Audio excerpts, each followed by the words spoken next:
Magandang umaga po sa inyong lahat, mga minamahal kong magulang at mga kapatid. Gayon din po sa lahat na nakapanonood at nakikinig ng morning devotion nito. Ito po ang inyong Kuya Armando, punong laiko ng Crossroads Family, kasama po ng aming butihing pastor, Pastor Robert Olerno, na bumabati sa inyong isang mapagpalang umaga. Sumaglit po muna tayong lumulog sa Panginoon para samahan tayo sa ating pagbubulay-bulay ng kanyang salita. Panginoon naming Diyos at amang makapangyarihan sa lahat. Sa umagang ito, Panginoon, samahan mo po kami sa aming pagnilay-nilay at pagbubulay-bulay ng iyong mga salita ngayong umaga ng aming morning devotion. Buksan mo po ang aming puso at isipan at itabi mo sa puso namin ang iyong mga salita upang ito po ay maging pagpapala sa amin at kami naman po ay maging pagpapala sa aming kapwa. Salamat po, Panginoon. Ito po ang aming dalangin sa matamis na pangalan ng aming Panginoon Jesus. Amen. Ang topic po natin for this morning devotion ay matatagpuan sa chapter 14 verses 2 to 3. Ganito po yung nakasulat. Sa bahay ng aking ama ay maraming silid. Kung hindi gayon, sinabi ko na sana sa inyo. At paroroon ako upang ipaghanda ko kayo ng matitirahan. Kapag naroroon na ako at naipaghanda na kayo ng matitirahan, babalik ako at isasama ko kayo sa kinaroroonan ko. Na may pamagat na, handa na ba kayo?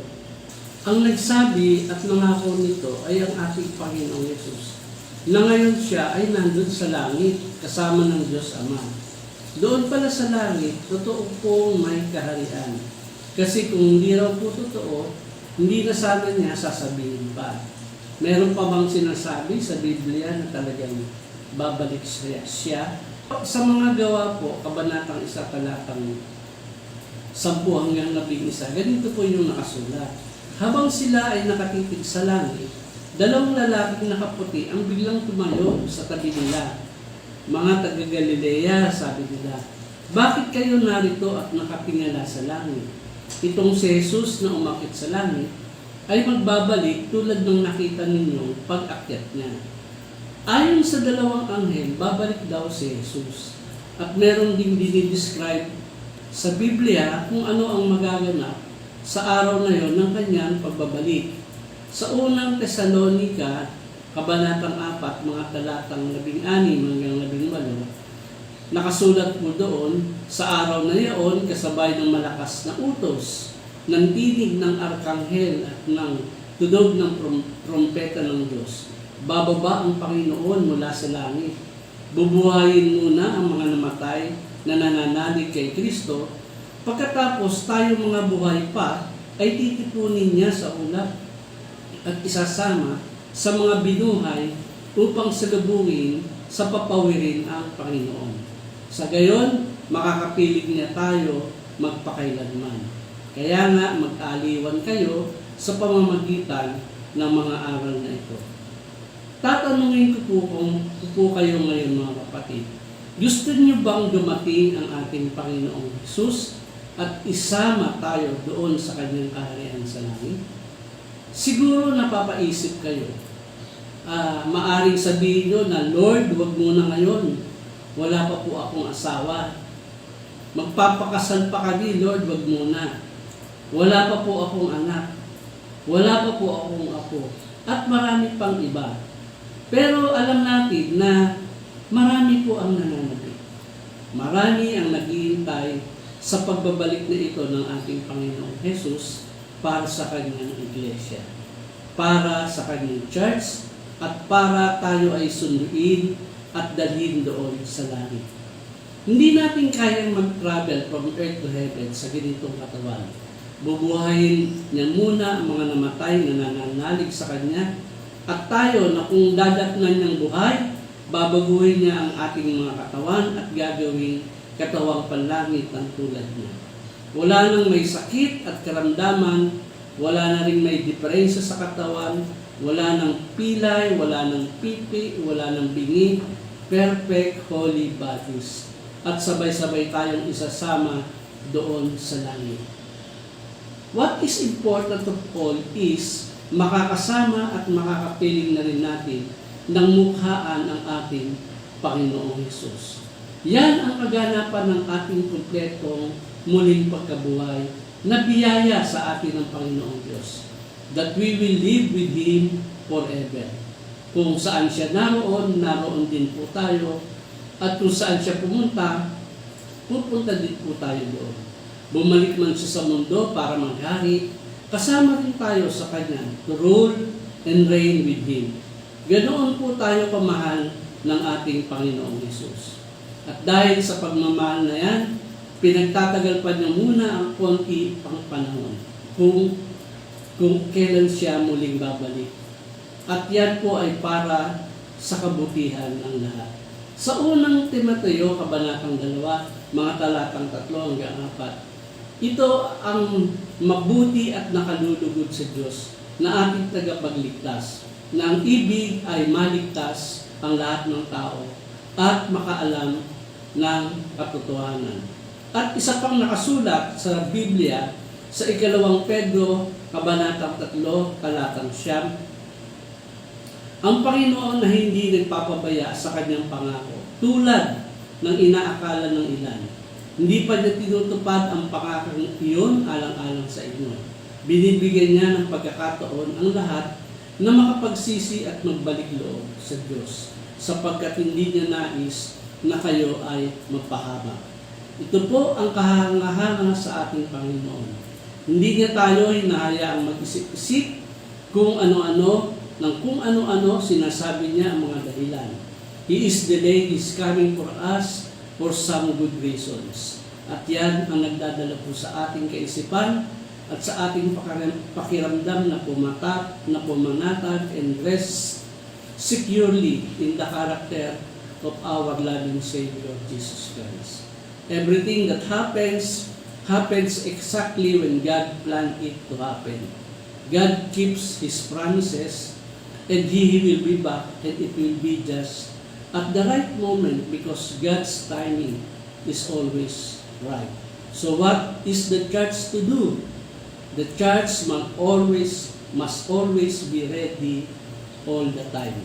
Handa na ba kayo, mga kapatid? Handa na ba kayo, mga kaibigan? Amen. Purihin po natin ang Panginoon.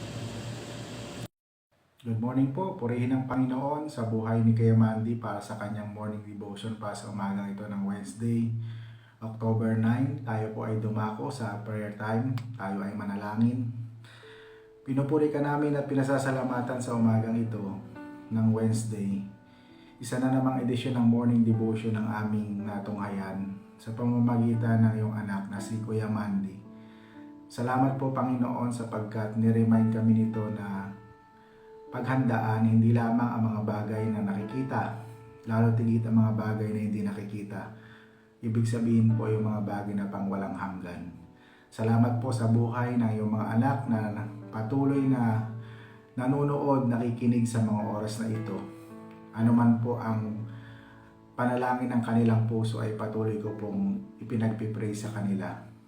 Salamat po Panginoon dahil Ikaw ang Diyos na patuloy na nagbibigay sa amin ng strength, ng love, ng desire ng aming mga puso. Sa kabuuan ng araw na ito, patuloy niyo nga po kaming ingatan, samahan at maramdaman ang iyong dakilang presensya sa aming mga buhay. Pinagpipray ko po sa iyo, mga kapatid namin na papasok sa tanggapan, sa opisina na kanilang kinabibilangan. Ganon din ang mga bata sa paaralan. Bibigyan niyo po sila ng wisdom na nagmumula sa iyo. At ganon din po ang mga kapatid namin na may mga negosyo. Marami pong salamat. Pinagpipray ko rin sa iyo, ang mga kapatid namin na may mga karamdaman. In the name of Jesus, pagalingin niyo po sila. Salamat po sa istorya ng kagalingan na aming natunghayan sa mga kapatid namin na nakakaranas ng karamdaman na pinagaling mo, Panginoon. Pinagpipray ko rin sa iyo ang kabuuan ng araw na ito. Ganon din po ang aming midweek service mamaya. Tulungan niyo po na maging successful. Makasama namin ang aming mga kapatiran at kami ay sama-samang magpuri sa diwa ng panalanginan. Marami pong salamat, dakilang Diyos. Pinagpipray ko rin po sa iyo ang aking wife sa kanyang kaarawan sa araw na ito, Teacher Ivy. Pagpalain niyo po siya, Panginoon, at maranasan lagi ang iyong kabutihan, ang iyong presensya sa kanyang buhay.